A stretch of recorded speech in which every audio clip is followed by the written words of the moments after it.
Un jour, au pays de Bulle de Môme, vivaient d'étranges petites créatures.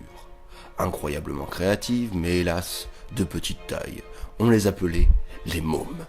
Les mômes avaient pour habitude de jouer à la bagarre avec des poissons, de fabriquer des fleurs avec des étoiles, de fabriquer des bagues avec des ampoules, de construire des robots qui font tout ce qu'on leur demande, de construire des balançoires avec des fusées et faire des dessins dans le ciel avec les nuages.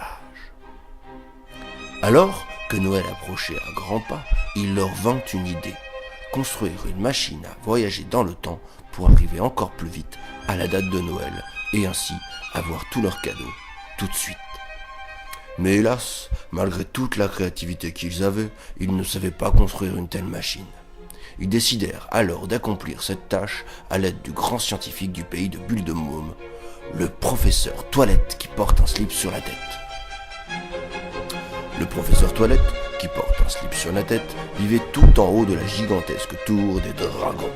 Certains prétendaient qu'elle était tellement grande qu'il lui fallait plusieurs semaines pour parvenir jusqu'en haut et qu'elle dépassait même le soleil. Ils se mirent en route avec un tapis volant et sur le chemin, ils tombèrent sur un feu rouge. Ils durent attendre 1 heure avant que le feu ne repasse au vert et en repartant, ils tombèrent sur un portail magique. Dessus était écrit « Portail magique ». Ils décidèrent alors de passer dedans et ils arrivèrent directement à la tour de dragon. C'était un raccourci. En arrivant là-bas, il faisait très très froid. Ils décidèrent d'entrer vite dans la tour de dragon par la porte qui était en forme de couronne. En ouvrant la porte, ils virent un dragon devant les escaliers et devant l'ascenseur. Et le dragon demanda « Qu'est-ce que vous faites là, les Minus ?» Les mômes répondirent « Nous allons voir le professeur Toilette qui porte un slip sur la tête. » Le dragon rétorqua « Le professeur Toilette qui porte un slip sur la tête ne veut pas voir de personne faisant moins d'1 mètre. » Les mômes lui dirent « Nous avons pris un rendez-vous avec la secrétaire du professeur. » Le dragon, tout étonné « D'accord, vous pouvez passer. » Ouf, c'était moins une, pensèrent les mômes. Ils arrivèrent devant l'escalier et l'ascenseur. Comme ils étaient 10, ils ne pouvaient pas prendre l'ascenseur tous ensemble. Alors, 5 montèrent dans l'ascenseur et 5 autres montèrent par les escaliers. Ils grimpèrent et arriva un moment où ils ont eu mal aux jambes, mal à la tête, mal au ventre. Bref, ils étaient fatigués. Ça devait faire déjà 1 semaine qu'ils marchaient. Ils avaient des crampes un peu partout. Ils s'arrêtèrent et commencèrent à s'endormir. Soudain, ils se réveillèrent en sursaut et tombèrent nez à nez avec un fantôme. « Ouh !» cria le fantôme. Ils ont eu très très peur d'un coup et ils se mirent à courir. Ils grimpèrent tellement vite les marches qu'ils se rendirent compte qu'en un instant, ils avaient fait la moitié du chemin. Ils décidèrent alors de faire une pause pour manger. Devant eux se dressait une porte coulissante, immense. Ils rentrèrent et virent une table remplie de nourriture.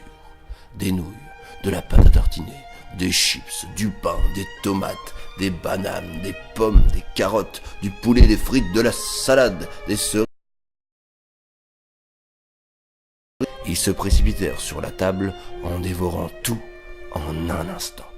En moins d'1 minute, il n'y avait plus rien. Du coup, ils avaient très très soif, surtout qu'il approchait du soleil, alors il commençait à faire un peu chaud. Ils tournèrent la tête et virent une grande fontaine avec plusieurs robinets. De ces robinets sortaient de l'eau, du cola, du jus d'orange, de la grenadine, de la menthe et du lait. Ils se mirent à boire jusqu'à plus soif. Une fois totalement rassasiés, ils décidèrent de se remettre en chemin. En repartant, ils remontèrent les escaliers.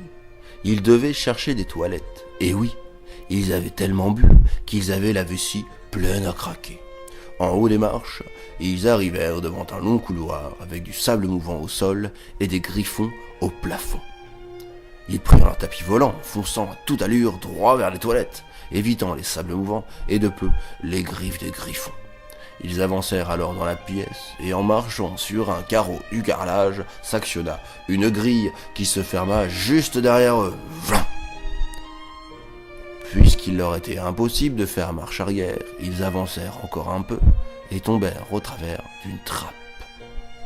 Ah! Et d'un coup, ils se mirent à rebondir sur un trampoline. J'boing, j'boing, j'boing. Le trampoline se mit à voler. Et en fait, ils se rendirent compte que c'était un dragon. Il vola et les emmena jusqu'en haut de la tour, où il les lâcha au dernier étage. Ils se retrouvèrent alors juste devant 3 portes identiques. Laquelle choisir ? En réfléchissant, soudainement, ils virent sur le sol un bonnet de môme devant la porte du milieu. Et si les mômes avaient pris l'ascenseur, ils seraient déjà passés par là. Ni une ni deux, ils se précipitèrent à l'intérieur de la pièce. Ils tombèrent alors sur le professeur Toilette qui leur dit que leurs 5 copains étaient déjà arrivés il y a de ça plusieurs semaines et qu'ils étaient déjà dans le futur. Et là, le professeur leur annonça que Noël, c'était déjà demain.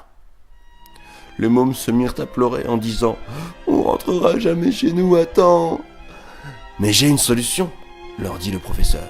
« Arrêtez de pleurer, j'ai une machine à téléporter un peu comme un portail magique. » Et en un claquement de doigts, pouf, ils se retrouvèrent devant chez eux, au pays de Bulles de Môme. Les autres mômes les attendaient et dirent en chœur « Vous en avez mis du temps !»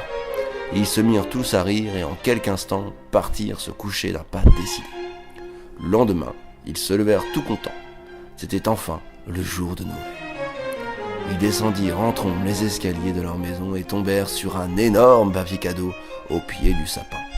Ils s'empressèrent alors de l'ouvrir et là, surprise, une machine à voyager dans le temps.